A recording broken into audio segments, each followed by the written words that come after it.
चलिए बात करते हैं मौर्य साम्राज्य की। सोचिए, प्राचीन भारत का वो सबसे शक्तिशाली साम्राज्य जिसने लगभग पूरे उपमहाद्वीप को एक धागे में पिरो दिया था। ये कोई छोटी-मोटी शक्ति नहीं थी। इसका दबदबा ईरान की सीमाओं से लेकर दक्षिण भारत तक फैला हुआ था। तो फिर सवाल ये उठता है कि आखिर हुआ क्या? कैसे ये इतना विशाल साम्राज्य, जिसने भारत को एक करने का सपना देखा, ताश के पत्तों की तरह बिखर गया?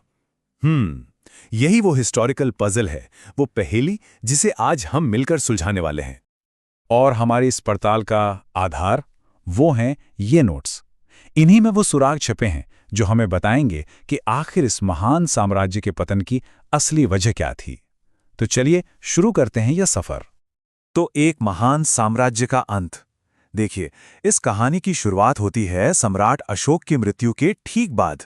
कह सकते हैं कि उनके जाने के साथ ही इस साम्राज्य के पतन की उल्टी गिनती शुरू हो गई थी। देखिए, एक बात समझना बहुत जरूरी है। मौर्य साम्राज्य का पतन कोई एक दिन में किसी एक घटना से नहीं हुआ। नहीं, ये तो एक धीमी प्रक्रिया थी, एक स्लो डीके, जिसके पीछे कई कारण थे और वो सब एक दूसरे से जुड़े हुए थे। तो सबसे पहले बात करते हैं शासन की भीतरी सड़न की। पतन का जो पहला और शायद सबसे बड़ा कारण था, वो कहीं बाहर नहीं बल्कि साम्राज्य के अंदर ही था। उसकी अपनी एडमिनिस्ट्रेटिव और पॉलिटिकल वीकनेसेस। सोचिए, अशोक के बाद जो हुआ वो बिल्कुल एक डोमिनो इफेक्ट जैसा था। सबसे पहले उनके उत्तराधिकारी, वो उतने काबिल थे ही नहीं। उनमें वो दम और दूरदर्शिता नहीं थी जो इतने बड़े साम्राज्य को संभालने के लिए चाहिए थी। अब इसका असर क्या हुआ? जाहिर है, केंद्र का कंट्रोल ढीला पड़ गया। जो दूर दराज के प्रांत थे वो आज़ाद होने लगे। और सबसे बुरी बात, जो राज दरबार था वो खुद साजिशों का गढ़ बन गया। और हालात इतने बिगड़ गए कि जो प्रोविंशियल गवर्नर्स थे, जिनका काम था प्रजा की देखभाल करना, वो ही उन पर जुल्म ढाने लगे। हमारे सोर्स नोट्स में इसका जिक्र भी है कि तक्षशिला जैसे इंपॉर्टेंट प्रोविंसेस में जनता ने इन जालिम गवर्नरों के खिलाफ बगावत कर दी। अब आते हैं दूसरी बड़ी वजह पर, साम्राज्य का खाली खजाना। सीधी सी बात है, किसी भी एम्पायर को चलाने के लिए पैसा चाहिए और मौर्यों का खजाना तेजी से खाली हो रहा था। इसे ऐसे समझिए, साम्राज्य के इकोनॉमिक कंडीशन एक ऐसे तराजू जैसी हो गई थी जिसका बैलेंस पूरी तरह बिगड़ चुका था। एक तरफ थे भारी भरकम खर्चे, एक विशाल सेना, एक बहुत बड़ा ब्यूरोक्रेसी का जाल और पब्लिक वर्क्स, और दूसरी तरफ था खाली होता शाही खजाना। और इस खाली खजाने को भरने के लिए जनता पर लगातार नए नए टैक्स थोपे जा रहे थे। और देखिए, यही तो असल बात है। एक इतने बड़े साम्राज्य को बनाए रखने के लिए बहुत ज्यादा दौलत चाहिए।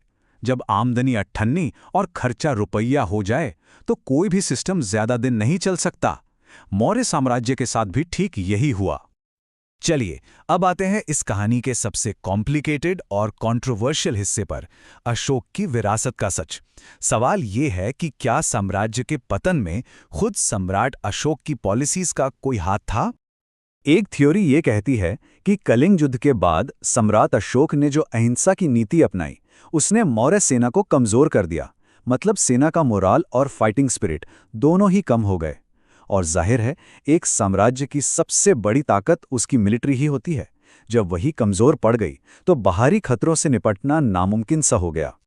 अब एक और बहुत ही इंटरेस्टिंग थियरी है जिसे कहते हैं ब्राह्मणवादी प्रतिक्रिया। इस सिद्धांत के मुताबिक अशोक के कुछ सुधारों ने उस समय के शक्तिशाली ब्राह्मण वर्ग को नाराज कर दिया था। ऐसा क्यों? क्योंकि ये सुधार उनके पारंपरिक अधिकारों को चुनौती दे रहे थे। तो वो कौन सी नीतियां थीं जिनसे ये टकराव पैदा हुआ? पहला, पशु बलि पर रोक लगा देना, जो उनके धार्मिक रिवाजों का एक अहम हिस्सा था। दूसरा, धम्म महामात्रा नाम के नए अधिकारियों को नियुक्त करना, जिससे समाज में ब्राह्मणों की अथॉरिटी कम हो गई। और शायद सबसे बड़ी बात, अशोक ने कानून और सजा दोनों में सबको बराबर का दर्जा दे दिया। यानी व्यवहार समता और दंड समता, जिससे ब्राह्मणों के जो स्पेशल प्रिविलेजेस थे वो खत्म हो गए।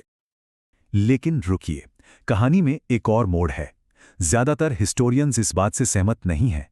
उनका मानना है कि असली प्रॉब्लम अशोक की नीतियां नहीं थीं, बल्कि उनके बाद आने वाले कमजोर और नाकाबिल उत्तराधिकारी थे। वो शासक जो ना तो अशोक की विरासत को संभाल पाए और ना ही इतने बड़े साम्राज्य को। तो अब तस्वीर साफ हो रही है। साम्राज्य अंदर से पूरी तरह खोखला हो चुका था। पॉलिटिकली, इकोनॉमिकली, सोशली, हर तरह से। अब बस कुछ आखिरी वार होने बाकी थे। और वो आखिरी वार कुछ इस तरह हुए। सबसे पहले 206 बीसी के आसपास उत्तर पश्चिम से यूनानियों ने हमला किया और एक बड़े हिस्से पर कब्जा कर लिया। और फिर सबसे बड़ा धोखा, जो साम्राज्य का रक्षक था उसी ने पीठ में छुरा घोंप दिया। अंतिम मौर्य सम्राट बृहद्रथ की हत्या उनके अपने ही सेनापति पुष्यमित्र शुंग ने कर दी और इसी के साथ शुंग वंश की शुरुआत हुई। और बस इसी के साथ कहानी खत्म।